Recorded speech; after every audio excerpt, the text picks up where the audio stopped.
এখন সবচাইতে বিশ্বে সুন্দরের তালিকায় যাদের নাম আছে, 1 নম্বরে যে মহিলার নাম পাওয়া যাচ্ছে, আপনি ইন্টারনেট ঘাঁটবেন, 1 নম্বরে বিশ্ব সুন্দরী দুনিয়া না, 257টা রাষ্ট্রের ভেতরে চেহারের এই কাটিংটা সবচাইতে সুন্দর যার, রাশ্মিকা মান্দানা নাম শুনেছেন?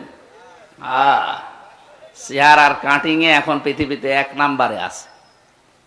এই মহিলার দিকে একটু আল্লাহর নাম নিয়ে তাকাবেন, দেখেন তো কি সুন্দর করে আল্লাহ তারে বানিয়েছে। এর চাইতে তাহলে শতগুণে সুন্দরী ছিল আমাদের আদি মাতা হযরতে হাওয়া আলাইহিস সালাম। কি বানিয়েছিলেন আল্লাহ তাকে। 2 নম্বরের নাম পেয়েছে আচ্ছা, হ্যাঁ, হযরতে জুলাইখা আমির ইউসুফ। হামজা হুজুর যে কথাটা বললেন, যে সবচেয়ে বিশ্বের ভিতরে এখন যে সুন্দরী এই রাশ্মিকা মান্দানা, তা আমরা সার্চ করে দেখি আসলে এই রাশ্মিকা মান্দানা আসলে কে আর কতটা সুন্দর। হ্যাঁ, তো আপনারা আমার সাথে থাকেন, গুগলে সার্চ করি। হ্যাঁ, তো আমি এখানে লিখবো, এখানে লিখতে হবে রাশ্মিকা মান্দানা, তাই না? রাশ্মিকা,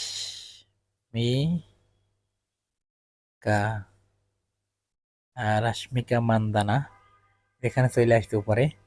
তো আমরা দেখি আসলে কতটা সুন্দর। হ্যাঁ, আপনারাও দেখেন, তারপর বলবেন।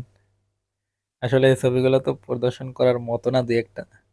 হ্যাঁ, এইটা পৃথিবীর সবচেয়ে সুন্দর। হ্যাঁ, তারপর আর দু একটা ছবি দেখি আমরা।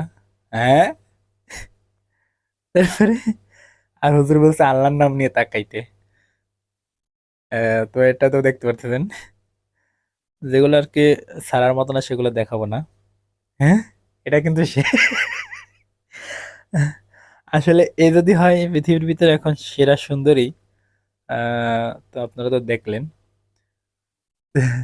আমার কাছে মনে হইতেছে কি আসলে এ মানে পৃথিবীর সেরা সুন্দরী কি, এ তো মনে করেন যে 10 জনের ভিতরে একজন হবে না, আমার কাছে মনে হইতেছে রে দেখা। একটু ছবি দেখি তো আমার গা গোতে জ্বলে উঠছে, কেমন দেখতে এটা বিশ্রী বাজে একটা। আর হুজুরের কথা আপনারা মাইন্ড করবেন না, হুজুর একটা বিষয় বোঝানোর জন্য এই উদাহরণটা টানছে। তো আসলে আমি চিন্তা করলাম যে দেখি আসলে এই রাশ্মিকা মান্দানাটা আবার কেডা। তো এখন সার্চ করলাম, পরে তো আসলে আসলে সেই মহান বিখ্যাত ব্যক্তি। আহ, আমি আসলে আগে জানতাম না, তো এখন মাত্র শুনলাম। তো আপনারা বলবেন আসলে কি এটা সুন্দর, আপনাদের কাছে কেমন মনে হইলো? আমার কাছে কিন্তু একদম বিশ্রী বাজে মনে হয়েছে।